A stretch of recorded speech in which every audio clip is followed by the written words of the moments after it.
All right, everybody, welcome into episode 158 of the Leaning Into Leadership podcast. Man, get ready to be inspired by today's guest. He is a powerhouse in the world of commercial real estate and a true embodiment of relentless pursuit and success. Jason Yarusi is a charismatic communicator who electrifies every stage that he graces. And today he is bringing that energy to the Leaning Into Leadership podcast. Jason is a private fund manager of over $300 million in commercial real estate and is the driving force behind Yarusi Holdings. Jason has led this company to amass over 3,000 apartment and commercial real estate units since 2017. But his success doesn't stop there. You see, he is a serial entrepreneur who's built and exited multiple companies, including companies in construction, the restaurant industry, a brewery, and large apartment complexes. Beyond the boardroom, Jason's an ultra runner. He's a workout enthusiast, and he is the host of the Live 100 and the Multifamily Live podcast. He also runs a 7-figure multifamily mastermind and coaches clients on his Live 100 principles. And those are the things that we're going to talk about here: break, build, and magnify. Now, over the last couple of weeks, we've had several different entrepreneurs on the show, and I've been very intentional with that. I want to have the opportunity for us to take a look at the world of entrepreneurship and how does that connect to the world of leadership.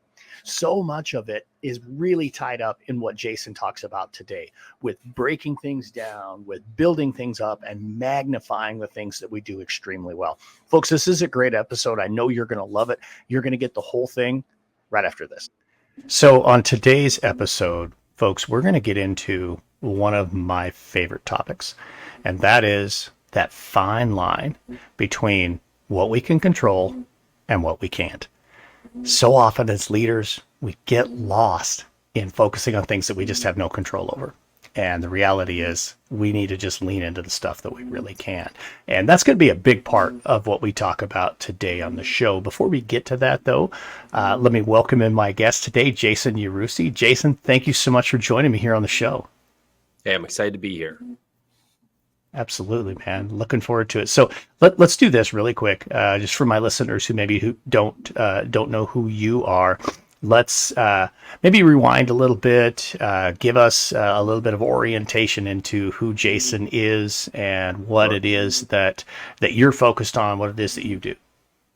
Sure. So today I live in Murfreesboro, Tennessee. I'm a private fund manager for real estate. I've now acquired a little over 300 million of commercial real estate back since 2016, mainly down here in the U.S. or in the Southeast.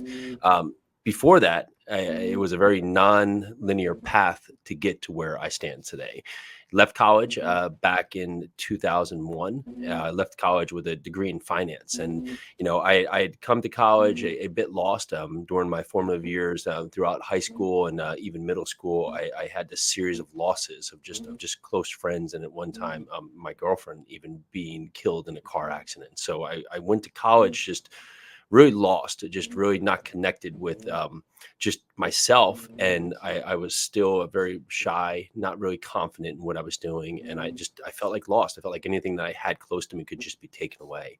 Well, I go to college, I meet a girlfriend at the time, and I pick my major because my girlfriend's mom at the time said, well, you're good at numbers. Why don't you do business? And that was like the series of me like choosing things at the time, is that I wasn't really choosing them. I was just kind of just going with whatever came in front of me. Well, I leave college, not really inspired by that major. I moved to New York City and make the next logical step is I start working in bars and restaurants. So I'm working in bars and restaurants for a couple of years here, and I'm just not happy. I'm just not fulfilled, right? I don't have meaning in my life. I don't really have anything that's really just like purposeful, and just hate my job. I hate what I'm doing. I'm just mad at everything. And instead of just ever pointing the finger back at me, because these are the choices I've made, I keep pointing the finger outwards, right? So, it's everything else, society, my upbringing, my education, just my place, everybody else's fault but myself. And, one night I get done with work. It's like 2 or 3 in the morning, and I'm just mad at the universe because of just another night of a job I don't want to be at. And I get on my bike, and many nights our friends, we would ride around Manhattan, right? Manhattan's like an island, and we'd ride around it. But this night I was just mad at the universe. I just wanted to get back to my apartment. So I decided to ride across Manhattan. So I start riding across these very busy avenues, we're all the way over on the west side of Manhattan. So it was about 10 of them that I rode across. And I just kept getting more angry and more angry the faster and faster I would go. And I made a right on my bike down Second Avenue. And out of nowhere, there was this flash of light. And the next thing I know, I'm hit by this car and I'm flying through the air. And then I just have this moment where I was just black. Well, a couple seconds or what it was, I come to, I get up and I'm all bloody. I have a couple broken bones, and these kids pull me out of the street. I get taken to the hospital, and at the hospital, I'm getting put together. I get some stitches, get these things, the cast. I have this pin that eventually goes in my wrist, and lo and behold, all I'm thinking about in this moment after I've just gotten hit by this car was that, man, I need to get back to work because I don't have enough money to pay for rent. And there was this moment of pause, right? I was like, okay, hold on. You just left a job that you don't want to be at.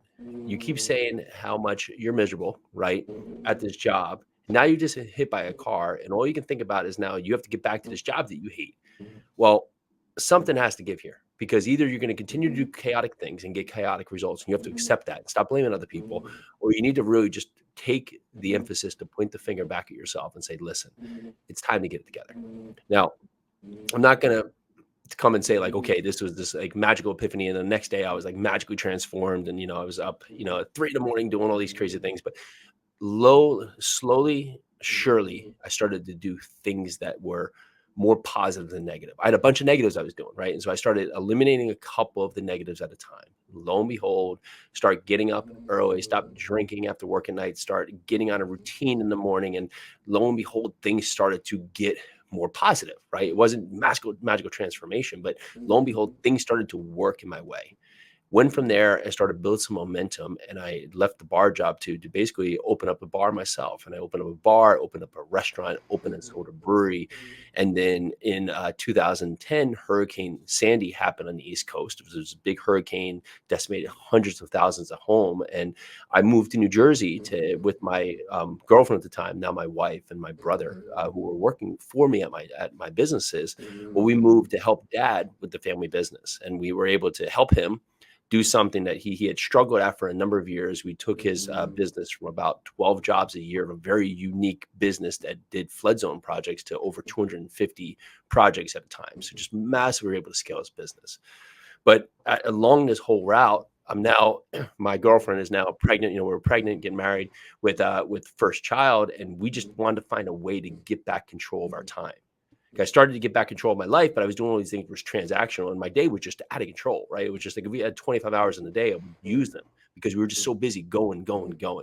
And we asked the question, what is it that we could do to take control back of our life? And the word that kept popping up was real estate. Now, real estate is this very big ocean. You could flip homes, you could buy and live in your own home. You could buy in your home and rent out a bedroom. You could do Airbnbs. You could do apartment investing. You could build projects. You could do everything.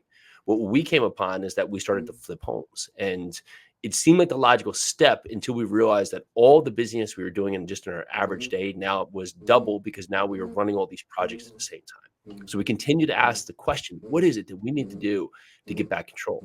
And my wife, she met someone at a real estate meeting that was investing in large apartment buildings.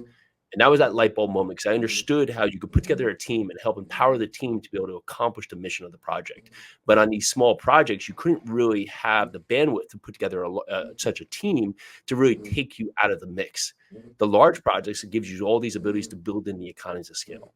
So we sold off all the projects we were doing. We went all in on buying large apartment communities. And while I was still in New Jersey, we brought our first building in Louisville, Kentucky.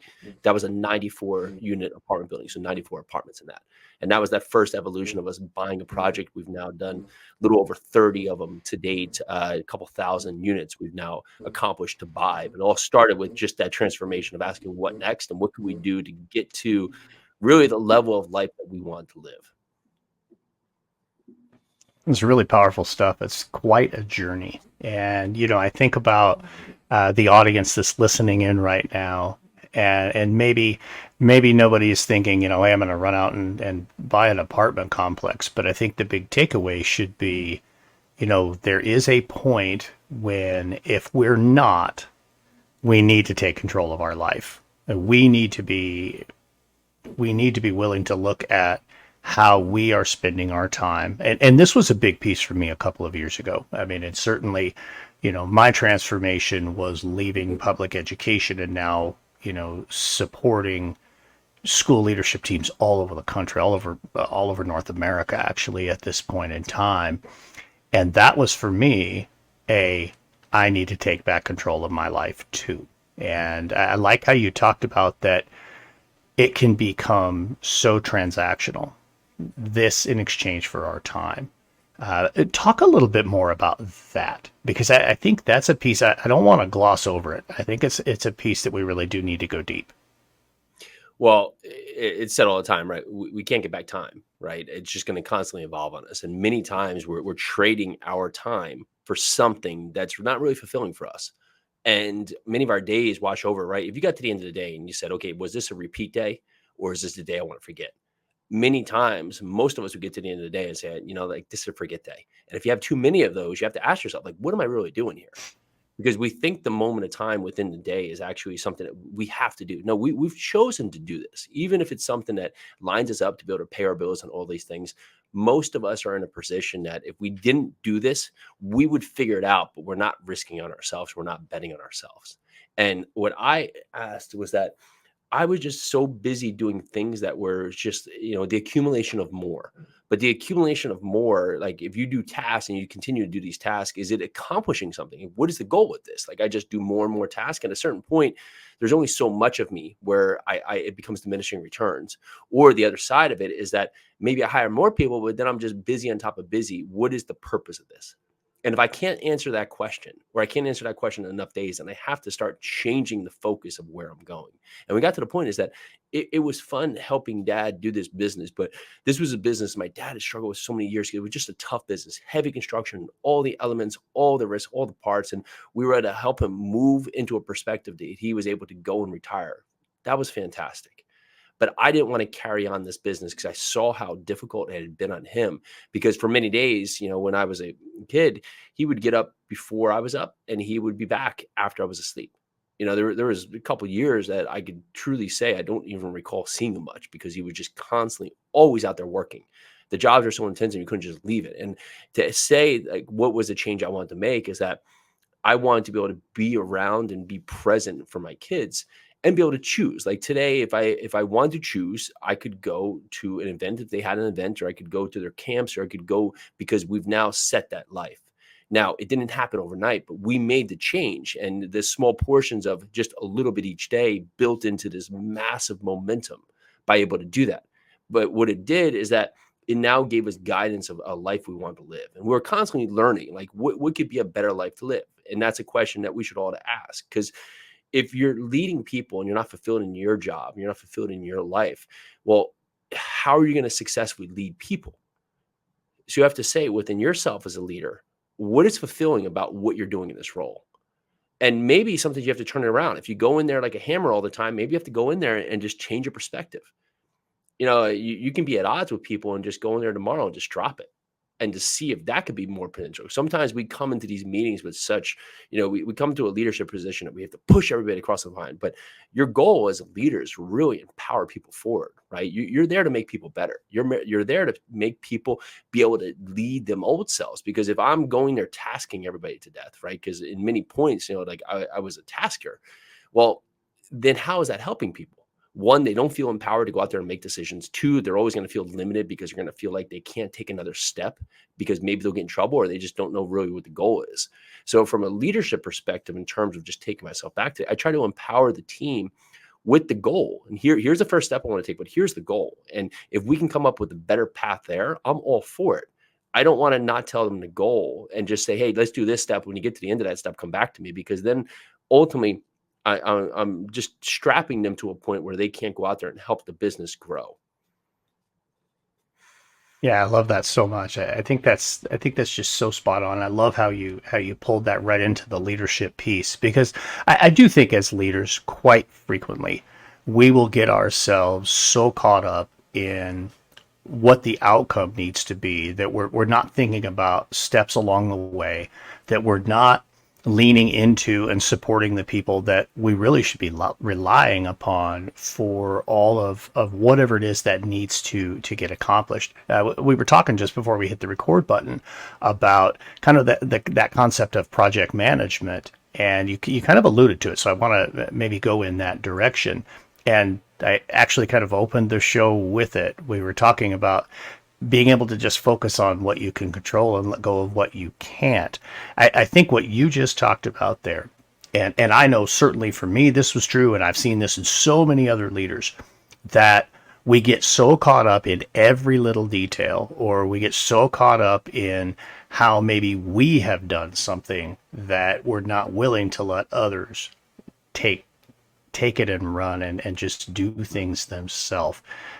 Let's talk a little bit about that and about that true leadership role versus just that project management type of thing.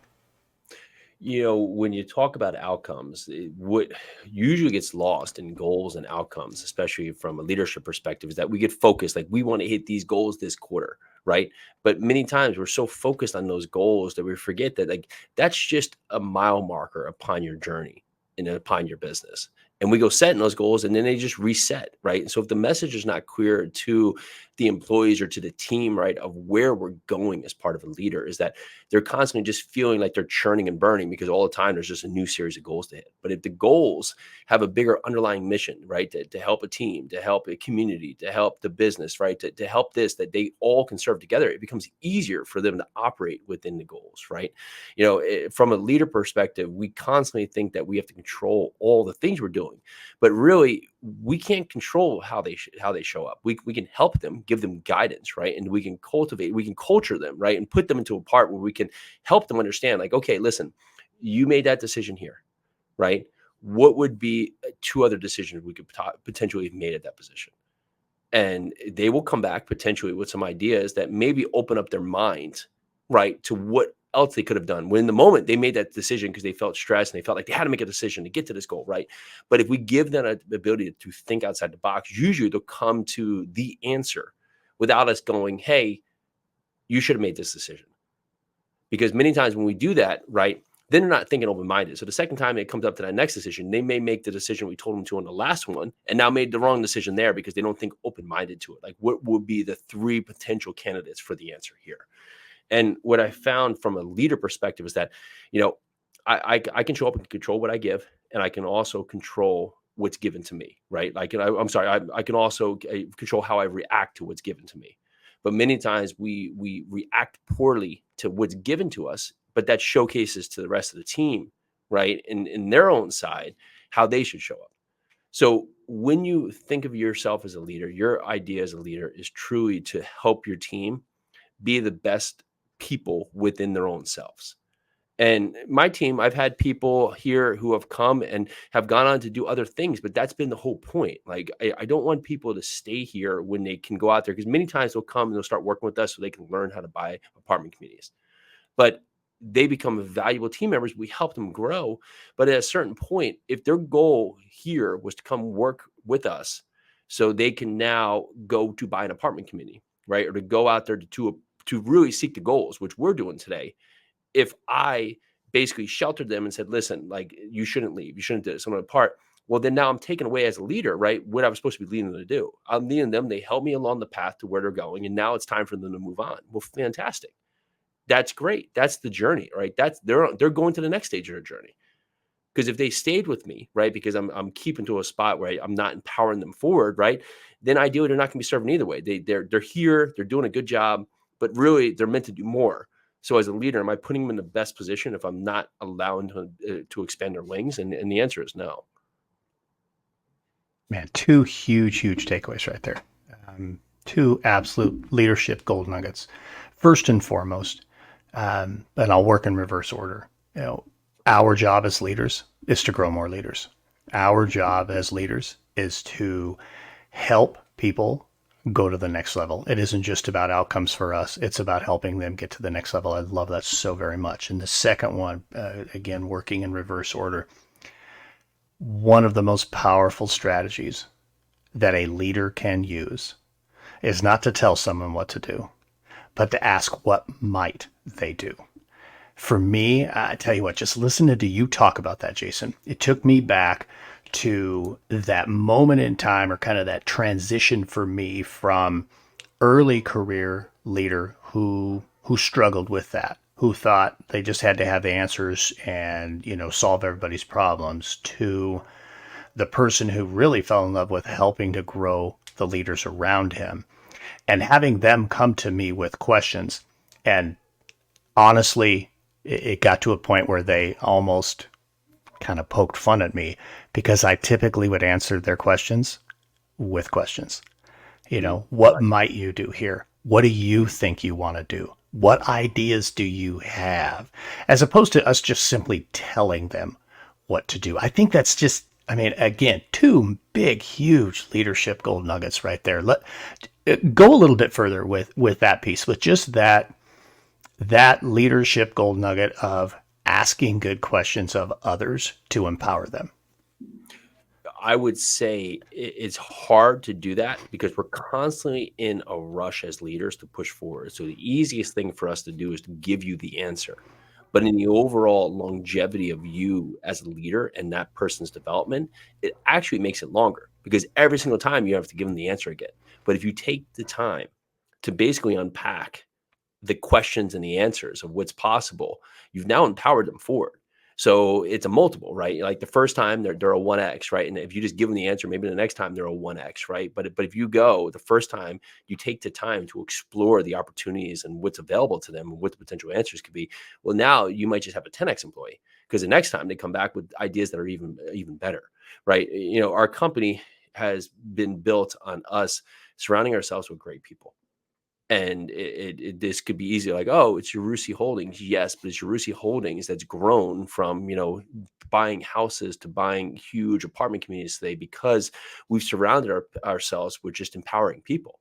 And that's helped level us up, right? We're supported with that foundation, right? As part of the Live 100 message, it also speaks to yourself is that you have to do that same thing within your own life. Like we're talking about team that leads back to having a team that supports you, but within your own life. Like part of my 3 principles here with Live 100 is breaking your habits that no longer serve you so you can build momentum so you can magnify your success, right? But you have to build the foundational pieces within your life, right? Everything from spirituality to just your overall intellect, to overall just this confidence, to overall just your strength and just your body, right? You have to put a level of focus on all of these elements to start building that foundation, because you can't just be strong in one element. Because at a certain point, it may serve you for the moment, but you're going to crack under pressure when all these other pieces need to come into play as well.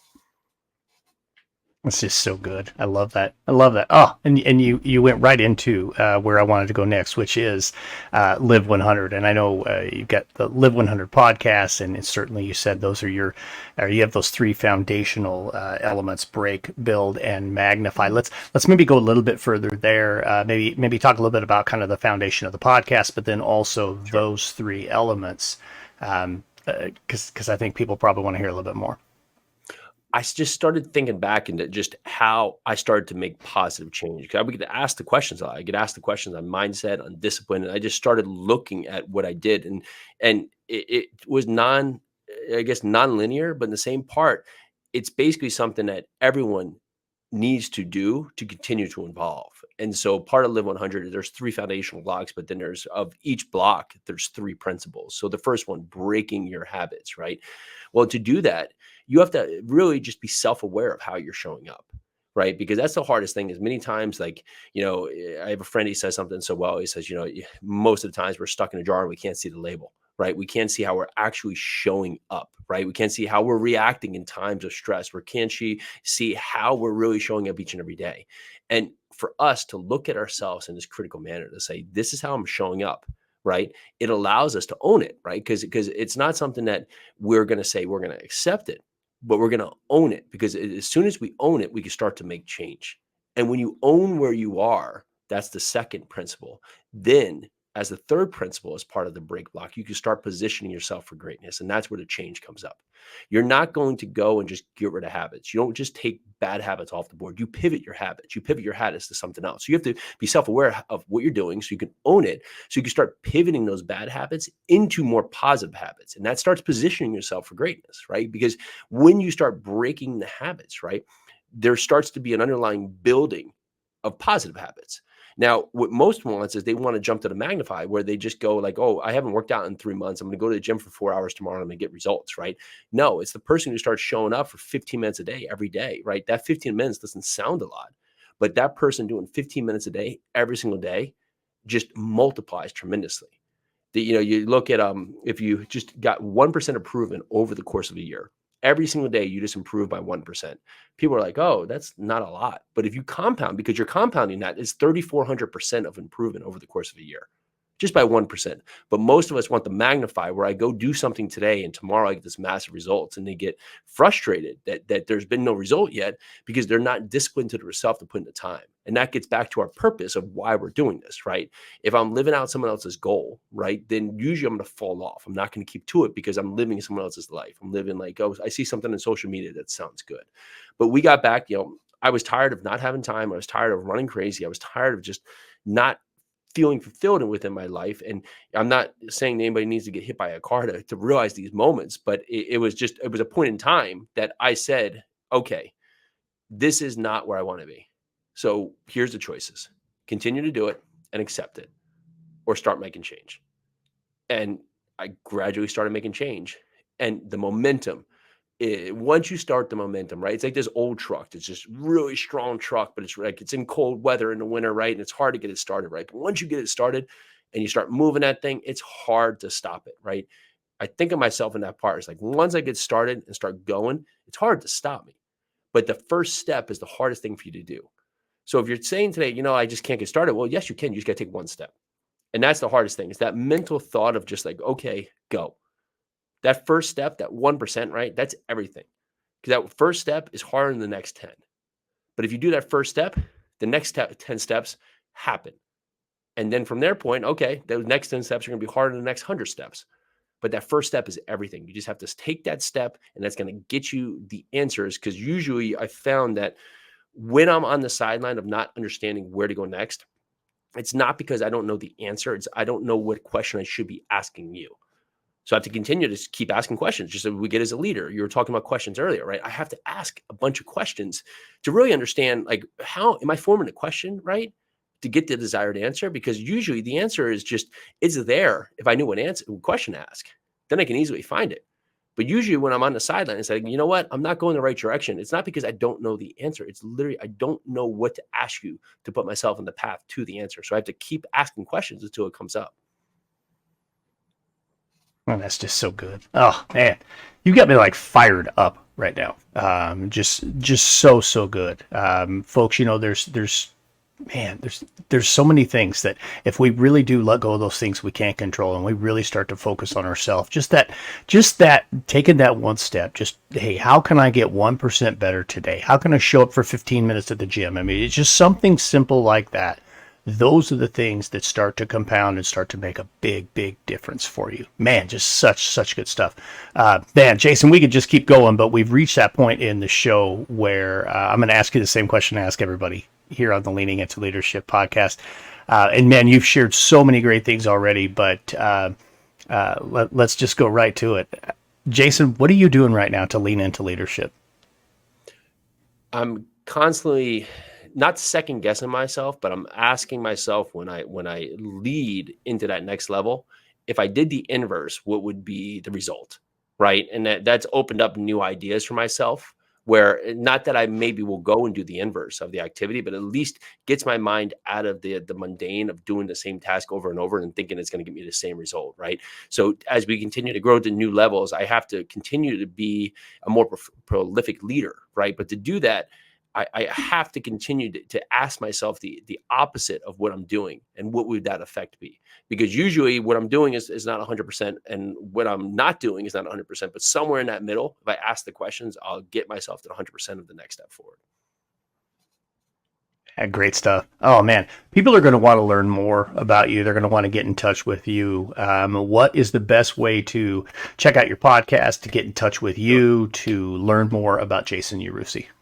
Yeah, thanks so much. Just great conversation. You can go over to Live 100 with Jason Yarusi. That's the podcast. Also, there's a free assessment on where you're living as part of your Live 100 at jasonyarusi.com. And I'm the same, Jason Yarusi at Instagram.